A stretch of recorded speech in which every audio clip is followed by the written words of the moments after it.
নিয়ে আমরা যখন কথা বলছি, গণমাধ্যম কথা বলছে, সেখানে আমি অনেক মানুষের কিছু কমেন্ট দেখে আশ্চর্য হচ্ছি। এই কারণে ভাবি এই দেশে কেমনে ল্যাংটা বাবা, বিড়ি বাবা, জঙ্গলি বাবা ওনাদের ফ্যান ফলোয়ার পাওয়া যায়। চোখের সামনে যখন সত্য আসে সেটাকে কিন্তু মেনে নিতে হবে। রাস্তার পাশে প্রতিবন্ধী, ভিক্ষুক, ভবে ঘুরে এই ধরনের মানুষ দেখলে অসুস্থ বৃদ্ধ তাদেরকে নিয়ে মিল্টন সমাদ্দারের কর্মকাণ্ডের আজকের এই পার্টে সেরা 3টা অপকর্মের বিবৃতি আপনাদের সামনে উপস্থাপন করতে যাচ্ছি। তথ্য বলছিল মিল্টনের হিসাবে প্রতি মাসে সহায়তা হিসাবে জমা পড়ে গড়ে প্রায় 50 লক্ষ টাকা। আর এ সকল টাকায় রাজধানীর দক্ষিণ পাড়ায় গড়ে তুলেছেন child and old age care প্রতিষ্ঠানটি। বর্তমানে সেখানে 20 জনের মতন আশ্রিত আছে। এছাড়া সাভারের আশ্রমে সেখানে আরও একটা আছে তার 6তলা ভবন। সেখানে নারী, শিশু এবং বৃদ্ধদের থাকা খাওয়ার ব্যবস্থা করা আছে।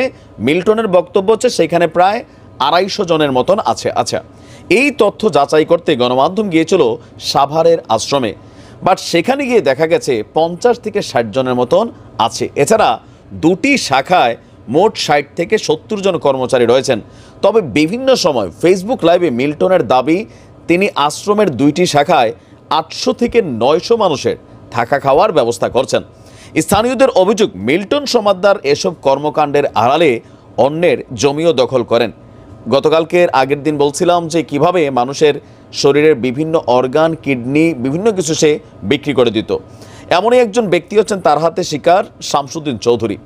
মিল্টনের সাভারের আশ্রমের পাশের জমির হচ্ছে তিনি মালিক। বৃদ্ধ মানুষ, তার অভিযোগ বহুদিন ধরেই মিল্টন এই জমিটা দখলের জন্য চেষ্টা করে যাচ্ছে। ঈদ উল ফিতরের আগে পরিবার সহ জমি দেখতে গেলে মিল্টনের সাথে তার কথা কাটাকাটি হয়। এক পর্যায়ে মিল্টন আশ্রমের মধ্যে পরিবারের সবাইকে আটক করে রাখে। জমিতে যাওয়ার রাস্তা আটকানোর কথা জানতে চাইলে মিল্টন এবং তার বাহিনী পরিবারের সবাইকে আটক, নির্যাতন করে। আশ্রম পার্শ্ববর্তী বাসিন্দারাও মিল্টন সমাদ্দারের ভয়ে তটস্থ।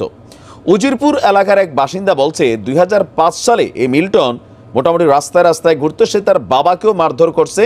এরপর সে এলাকা থেকে পালিয়ে এসে ঢাকায় বসবাস শুরু করেছিল। এরপরই তার যাত্রা শুরু হয় মানবতার ফেরিওয়ালা। অপরদিকে তার বিরুদ্ধে রাজধানীর দক্ষিণ পাইকপাড়ার বাসিন্দাদেরও স্পর্শকাতর কিছু অভিযোগ আছে। আশ্রমে 2-3 দিন পরপরই মানুষ মারা যেত। গোসলের জন্য যে পার্শ্ববর্তী বাইতুল সালাম মসজিদে নিয়ে যাওয়া হতো সেটাও আপনাদেরকে এর আগের ভিডিওতে আমরা জানিয়েছি।